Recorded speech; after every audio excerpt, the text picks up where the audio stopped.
Cheers. How's it going tonight? Yeah. Woo! Let's go.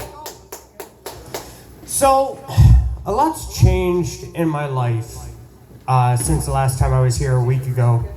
And a lot of you might not think that a lot can change for a guy in a week. Well, last time I was here, I just had my interview where I got hired at Great Wolf Lodge. They're a fantastic place to work for. Anytime I have a show, I talked to my supervisor today and I said, hey, I need Mondays, day shifts, even though I'm on a rotating schedule. And he's like, okay, what about Thursdays? I said, those two. And he's like, man, I hate doing paperwork, but for you, I'll do it. I said, thank you. So it's because of Great Wolf Lodge that I'm even allowed to be here because I'm supposed to be working 3 to 11 tonight, but what can I say? They like me. No, they're a great place to work for. If you love having kids running around and screaming and yelling and partying and getting all high on sugar like Jimi Hendrix would get high on acid. So it's a trip. It really is. Housekeeping's great. They give me a whole bunch of work that I don't need to do. I walk in, I get a call for a toilet that won't flush. We get there, housekeeper's like, yeah, I'm sorry, the toilet is broken. So, the guy training me and I walk over. We hit the lever on the toilet and it flushes no problem.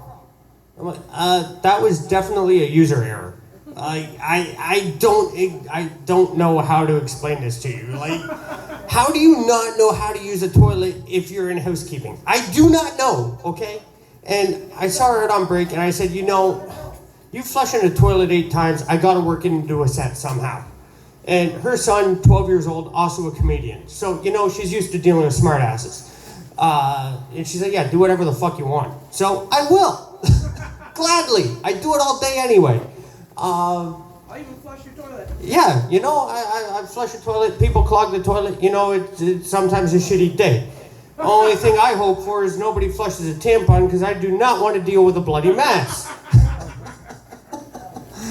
So, that happened to you? George, I feel bad for you, sir. When I worked at Red Lobster. Oh God, that is next level bad. Pun intended. Please tell me you were dealing with lobsters and not crabs. Whoa. Man, you live it up, my guy. Like, you deserve an award. You only live once. You do. And speaking of living once, you know, I'm 35 years old. I lived a wild life. As you know, I used to be heavy drug user, heavy alcoholic. And I wish I was drunk for this next one because I don't know about you guys. If you're making love, who would you rather have walk in? The dog or the kids? Because The dog. the dog, no. I get why people would say the dog, because you know the dog usually comes in, lays down, wonders what you're doing, and ignores you. Not our dog. Not our dog at all.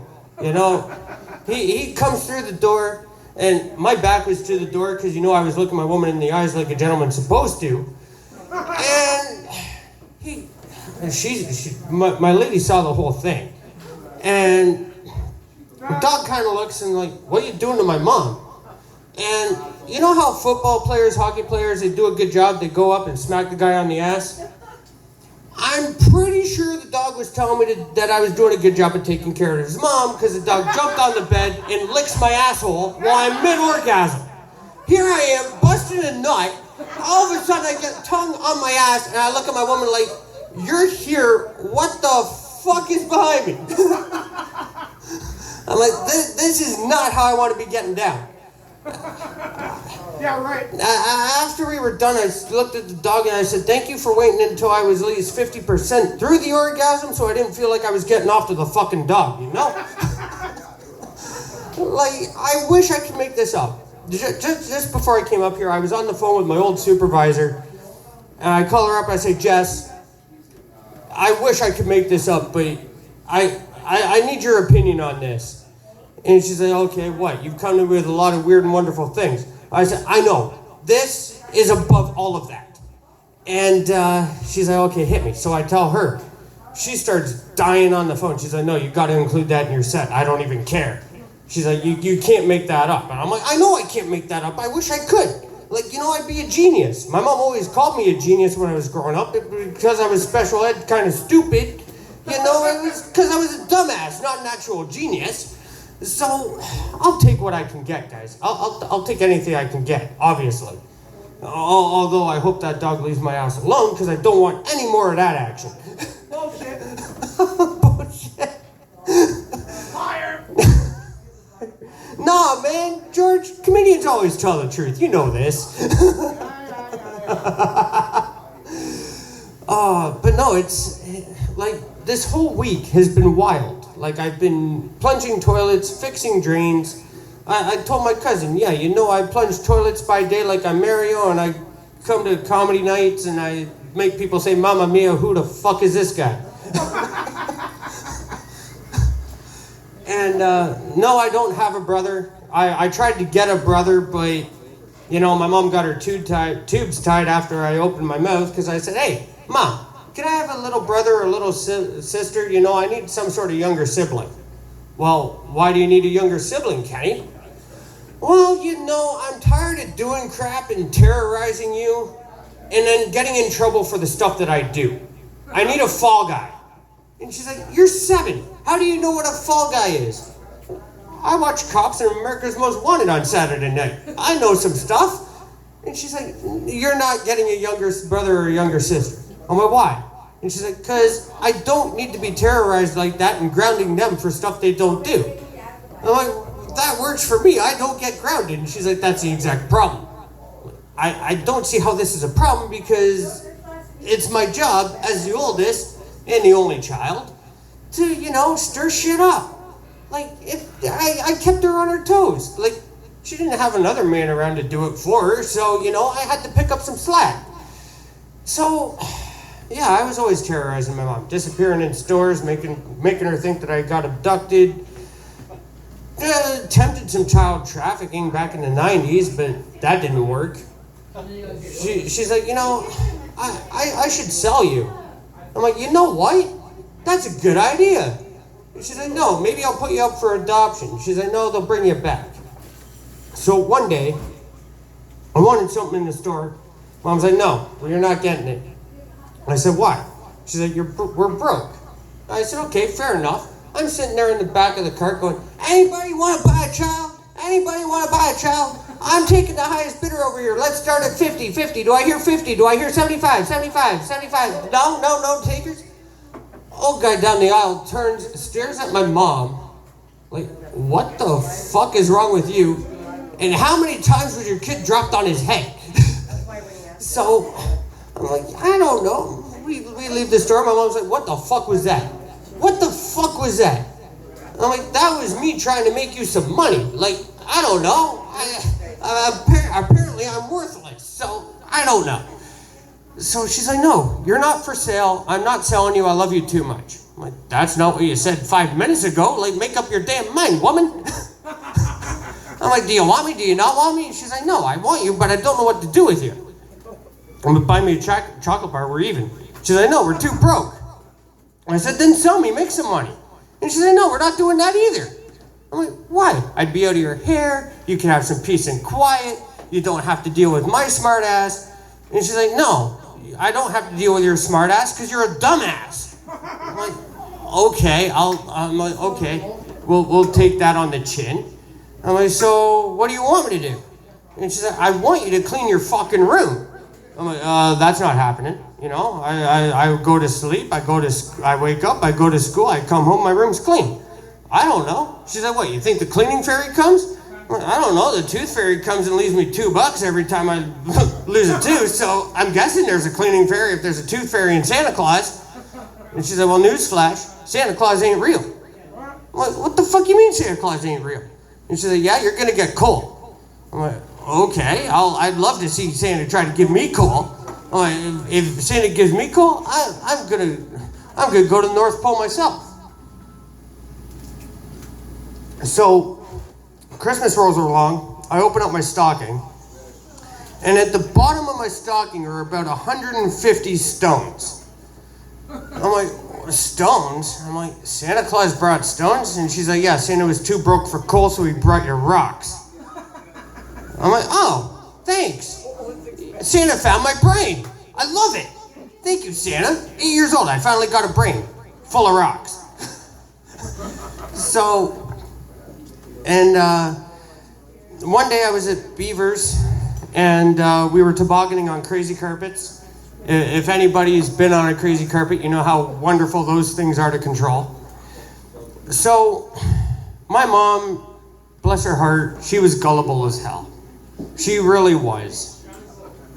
She said, Kenny, I'll go down the hill with you, but I'm not going down by myself. Oh yeah, sure, Mom. You won't go down the hill by yourself. I promise. No, I wouldn't send my mom down a hill by herself on the back of a crazy carpet she couldn't control. Not at all. Because watching your mom do a cartwheel off a jump when she can't control it would not be funny. So, what do? I get on the front of the crazy carpet. We start going down the hill. We get about 10% down the hill, just get her going. And then I step off the fucking thing. Just, going down the hill and then yoink! Oh, bye, Mom. I'll see you when you get back up here. She goes down the hill, hits a jump, just goes flying. Completely eats shit. And she comes back up the hill, and she's like, Kenny, that wasn't very nice. I said, well, it may not have been nice, but if you could watch it from up here, you'd think it was pretty funny. And she said, okay, do not do that again. I said, okay, I promise I won't do that again. Well, I was right. I was a man of my word, She sits down on the back of the crazy carpet, and I say, 1 minute, Mom. I noticed like a chunk of ice or something that's holding the back of the crazy carpet up. I'm going to go clear it away, and then I'll get on the front of the crazy carpet. We'll go down the hill. She's like, yeah, okay, Kenny, sure, not a problem. So I go to the back of the crazy carpet, and I push her. And again, she completely eats shit off the same fucking jump. She just flies in the air, crazy carpet goes the one way, and she goes the other way, lands flat on her ass. So after doing that a few times, probably like 10 or 15, my mom, who worked home care, goes to this old person's house the next day. Tries to sit down on the couch, and it's, ow, ow, ow, ow, ow, ow, no, that's a bad idea. They're like, Melanie, what's wrong with you? And she said, well, it never felt so good to hurt so bad. And they're like, what the hell? What did you do last night? Like, that sounds like a lot of fun. And she said, yeah, my kid and I went tobogganing and he tortured me. Okay, torture is fun now. She gets home from work and tells me this story, and I'm like, see, I did you a favor. And she's like, no, you really did, because I'm sick all the time, you and I don't get to have a lot of fun. And she's like, if you using a jump, a crazy carpet, and a snowbank to beat the shit out of me is fun for you, it'll be fun for me. And she's like, it's better than getting smoked in the face with a battery, I'll tell you that much. I'm like, yeah, I can imagine that. Because one day I was 4 years old. Mom and I were standing in the kitchen. I was about from me to the speaker away. I had an ironing board right here full of batteries. She's yelling at me. I didn't feel like getting yelled at. And she's like, you better shut up. I'm like, I don't want to shut up. Like, I'm trying to get you to shut up. And she's like, don't you tell me to shut up.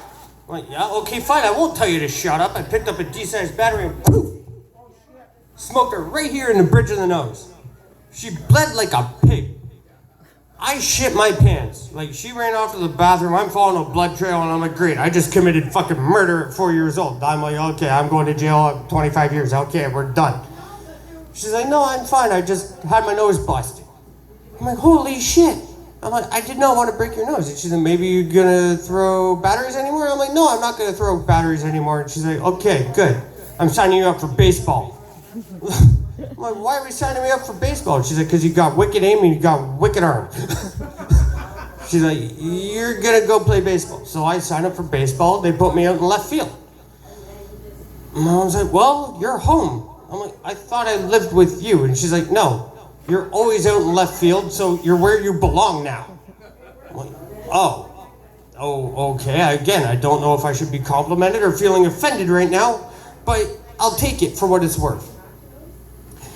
And, my old man, he was never good to my mom.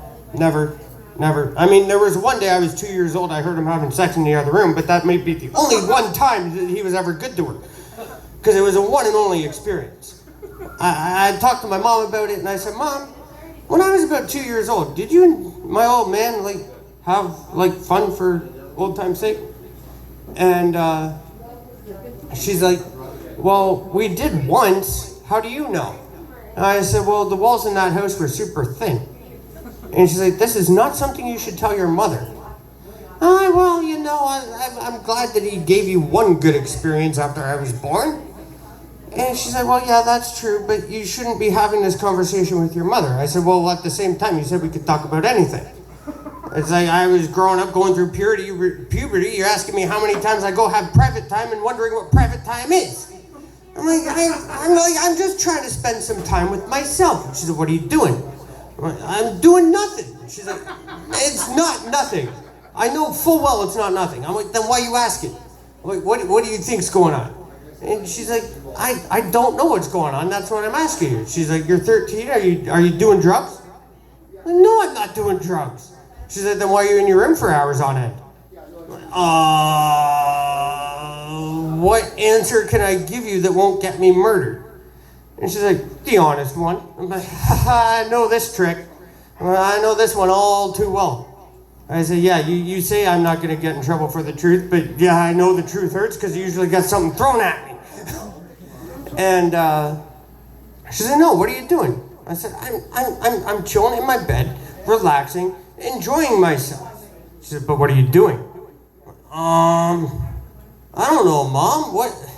It doesn't matter what I'm doing. She said, no, you need to tell me what you're doing. I'm your mom. I need to know. I'm a helicopter parent. I'm overprotective. You hurting yourself? No, I'm not hurting myself. I'm actually making myself feel pretty good, if I'm being honest. She said, so what are you doing? I'm like, I don't know. I'm jerking off, okay? I'm jerking off. And she's like, really? That's what you're doing in there? I'm like, well, you wanted me to be honest. And she's like, well, I do appreciate your honesty. And I said, well, we're learning about this stuff in health class. I don't know what happens when my dick gets hurt. I'm 13. And she's like, well, this is true. I said, well, why are we having this conversation? And she's like, because if you can tell me at 13 how many times you jerk off, we can talk about anything. I'm like, okay, and how many times do you play with yourself there, Mom? She's like, you don't need to know that. I said, then why do you need to know about me? She said, because I'm your mom, I love you, and I care.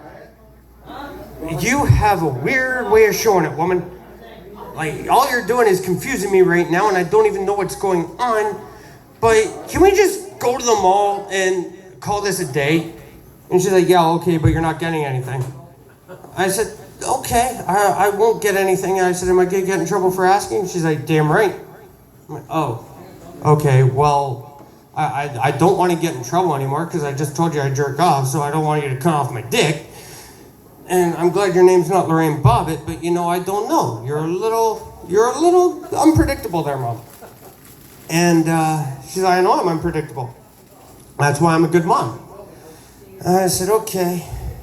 So fast forward to when I was 20. I had to start work at 9, and place I was working at, they said, Kenny, we're trying to train you as to how to be a good employee and customer service skills, all that fun stuff. This is a training program. If you're late one more time, we're going to kick you out of the program. I said, okay, I understand. So it was about a 15 to 20 minute drive to work. I wake up at 10 to 9. I look at the clock and I'm like, oh shit, I'm fired. I am so fired, I don't even want to go in. I'm just fired, I know it. So I'm ready to go in 5 minutes. I say, Mom, can I please have a ride to work? I said, I know you're kind of tired, not feeling well, but I'm going to be late for work. I don't want to lose my job.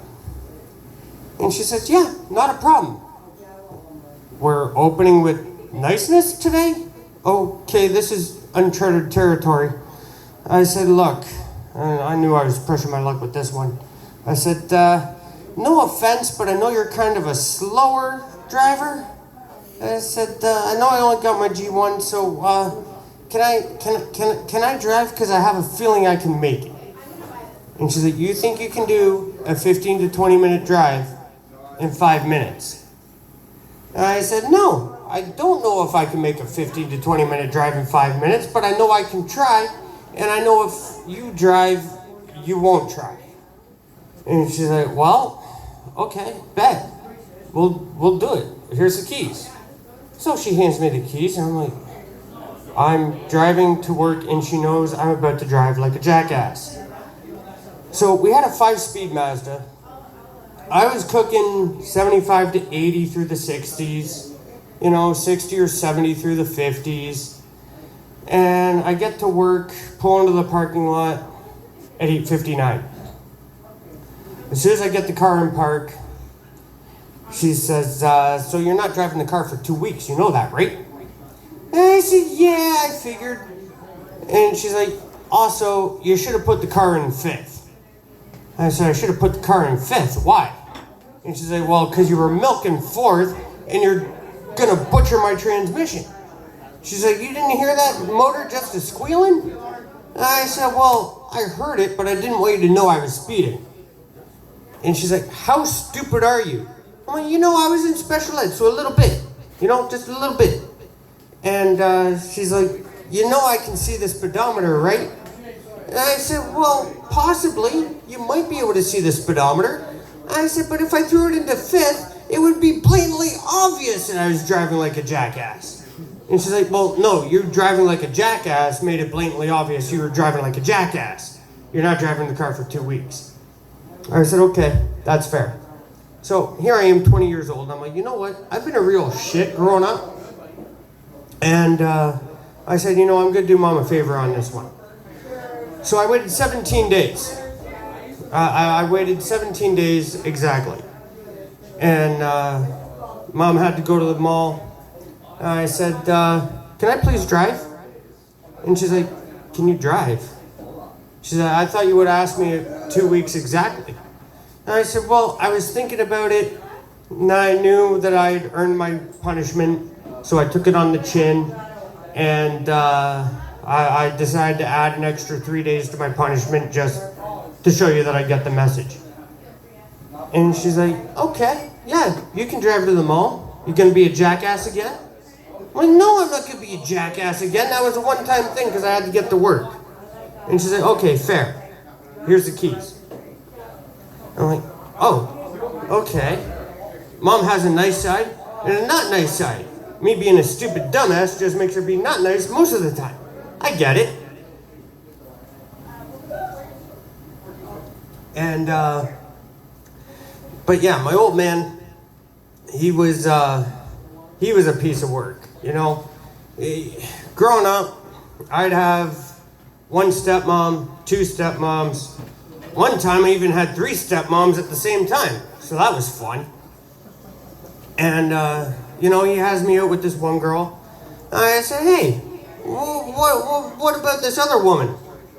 The woman's like, what about who now? He glares back at me. He's like, you little fucking cockblock, what are you doing? I'm like, what are you doing? Like, I don't know what's going on. I'm like 9 years old. Like, what the hell, what are you supposed to do? Like, I don't know who stepmom is anymore. It's like, they're all the same. They're never the same because they change every 2 weeks. I'm like, make up your mind. And he's like, no, I don't want to make up your mind. Why have one when I can have them all? I'm like, what are they, Pokemon? You're just trying to catch them all now? Like, what the hell is this? And he's like, no. He's like, if you can have more than one, have more than one. And I'm like, no, I'm gonna have one, and I'm gonna stay with one until we're done. Okay? One and done. That's it. And he's like, well, who taught you how to be a gentleman? And I said, Chandler Bing. Because growing up, absentee father, my mom needed to find me some sort of positive role model, so she tossed on Friends. She's like, here, watch this sitcom. I'm like, okay, I'll watch this sitcom. And she's like, yeah, she's like, I need to find you a positive male influence. And I said, okay, I get it. I'm like 7, 8 years old. I get it. Dad's not around. I get it. I said, so what am I going to learn from a sitcom? And she says, pretend Chandler Bing is your dad and be like him. I'm like, great. I'm gonna be 30, alone, miserable, happy, and lonely and desperate for love. I'm like, that sounds like the fantastic form of adulthood. Sign me up. I'm like, Mom, really? She's like, yeah, because all the women are gonna love Chandler because, you know, he's fun, he's easygoing, he's cheerful. I'm like, great. I'm not gonna be able to talk to women. I'm not gonna know how to keep a woman. And I'm gonna be such a smart ass. I'm never even gonna know if I'm being serious or cracking a joke. Like that. Thanks for signing me up for that, Mom. I said, what am I supposed to do with that? She said, well, you'll do what we always do. You'll figure it out. I'm like, okay, I'll figure it out. So, you know, sober me in my 20s couldn't figure it out, so he got drunk. And then alcohol wasn't really working, so I got so drunk I had to get stoned. Then I was so stoned and drunk that I didn't even know what my own name was. I'm like, oh, well, this is fantastic. And then in 30s, I'm like, you know what, let's try comedy. Because making people laugh is a lot better than myself being miserable. So, that's one of my big mottos in life, is if I'm not making somebody else's life better, then I'm wasting my time. So, that's why I get on stage and I try to make people laugh. Because if I can make people laugh, I mean, trust me, I watch my videos back and I laugh my ass off. Usually at myself because I'm such a dumbass. But, you know, my mom was such a smart ass, I had to balance out the spectrum. You can't have two smart asses, that doesn't work. One has to be smart and the other one has to be dumb. You know, we were Pinky in the Brain. She was trying to, I was trying to take over the world, and she was saying Nerf all the time. Because she usually just, when she got angry, she just sounded like she was speaking gibberish. So, it was always good. I never knew what either one of us was going to say. And we were just as surprised as everybody else when we opened our mouths. So, yeah. I hope everyone has a fantastic night. Yeah! Let's give it up again for George running this great show.